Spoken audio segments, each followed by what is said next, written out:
Hello student, good morning. Welcome to RSPS online classes. I am your Hindi teacher Sunita. Today will we read chapter 13 गुणकारी तुलसी. So let us start बच्चों. आज मैं आपको तुलसी का जो पौधा होता है उसके बारे में बताऊंगी. इसका नाम है गुणकारी तुलसी चैप्टर का.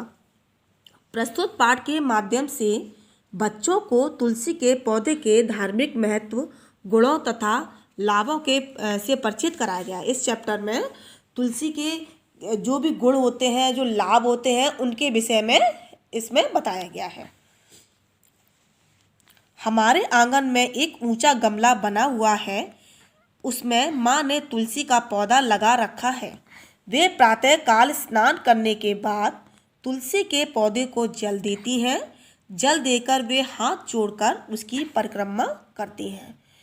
आपने देखा होगा कि घर के आंगन में जो माँ होती हैं हमारी, वो तुलसी जी का पौधा लगाती हैं और उसकी पूजा करती हैं और उसके चारों तरफ वो है जो परिक्रमा करती हैं. बाद में उसके पत्ते तोड़कर भगवान को चढ़ाती हैं.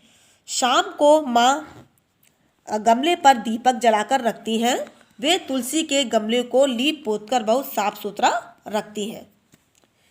तुलसी का पौधा बहुत बड़ा नहीं होता. यह लगभग 2-3 फुट का ही होता है. तुलसी जी का पौधा जो होता है बहुत बड़ा नहीं होता है, बहुत छोटा सा होता है. ऐसा नहीं होता जैसे कि पेड़ बन जाए, इस तरीके का पौधा ये नहीं हो पाता. ये छोटा ही रहता है. इसकी बहुत सी टहनियाँ चारों तरफ फैलती हैं. तुलसी के पौधे गोलाई लिए हुए और छोटे होते हैं. जो तुलसी जी के पौधे जो होते हैं बहुत छोटे छोटे और गोल गोल होते हैं. इसके प्रत्येक डाल पर फूलों की एक बाल निकलती है जिसको मंजरी कहते हैं. और इसकी जो डाल होती है उस पर आपने देखा होगा ये मतलब डाल पर एक बाल सी निकलती है. तो उसमें छोटे छोटे से दाने होते हैं. तो वो बीज होते हैं और उसको हम मंजरी कहते हैं. मंजरी में बड़ी मीठी गंध होती है. जब मंजरी पककर सूख जाती है तब बीज नीचे मिट्टी में गिर जाते हैं. वर्षा के दिनों में इन्हीं बीजों से सैकड़ों छोटे नए पौधे उगाते हैं. जब वर्षा होती है तब जो मंजरी के जो बीज होते हैं वो गीली मिट्टी में गिर जाते हैं और जब बारिश होती है तो उन्हीं से ही बहुत सारे पौधे तुलसी जी के फिर से उग आते हैं. तुलसी की पूजा करने का आधार पौराणिक है, यानी कि बहुत पुराना है. तुलसी जी की पौधे की जो पूजा है वो अभी से नहीं, बहुत ही पुराने समय से होती आई है. इस प्रकार के आधारों पर हम पूजा तथा ईश्वर के प्रति श्रद्धा की ओर प्रवृत्त होते हैं. इससे जीवन में बुरे कर्मों से बचे रहने का संदेश मिलता है.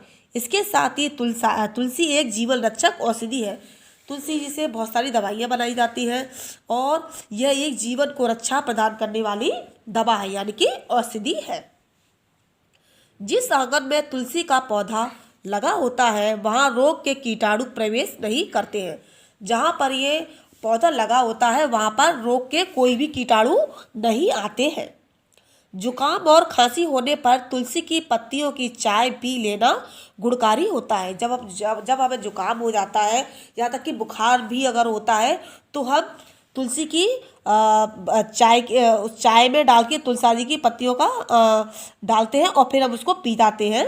तो उससे हमारा खांसी, जुकाम, बुखार सब कुछ ठीक हो जाता है. ज्वर से पीड़ित व्यक्ति को तुलसी की पत्तियों का सेवन कराने से लाभ मिलता है. ज्वर यानी कि बुखार से जिसको बुखार आता है उसको तुलसी जी की पत्तियों की चाय बना कर दो तो उसे आराम मिलता है. तुलसी की पत्तियां तुलसी दल कहलाती है. तुलसी की जो पत्तियां होती हैं उनको हम तुलसी दल कहते हैं. इस बारे में विस्तार से जानने के लिए किसी डॉक्टर, वैद्य या हकीम से मिलना. वे आपको बताएंगे कि तुलसी दल पर शहद लगाकर सेवन करने से कंठ मधुर हो जाता है तथा शक्ति भी आ जाती है. इसके बारे में अगर आपको जानना है तो किसी डॉक्टर के पास जाना, किसी वैद्य के पास जाना, तो वो आपको बताएंगे कि किस तरीके से हम शहद में लगाकर जब तुलसी जी का सेवन करते हैं तो हमारा कंठ यानी कि गला गला हमारा बहुत ही मधुर यानी कि बहुत मीठा हो जाता है और हमें शक्ति यानी कि हमें जो हम कमज़ोर हो जाते हैं तो वो कमज़ोरी हमें महसूस नहीं कराता है और हमें और ज़्यादा शक्ति यानी कि ज़्यादा स्फूर्ति हमें आ जाती है उसे खाने से।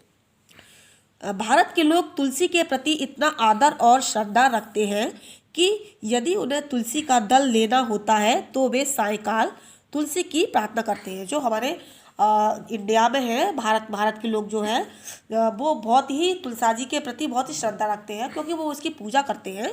तो जब भी तुलसा जी की मतलब पत्तियां लेनी होती हैं तो पहले वो तुलसा जी से सायंकाल यानी शाम को प्रार्थना करते हैं, उसके बाद तुलसा जी को हाथ लगाते हैं। तुलसी देवी मैं या मेरा संबंधी बीमार है, वो कहते हैं कि तुलसी देवी मैं या मेरा संबंधी यानी कि मेरा परिचित बीमार है।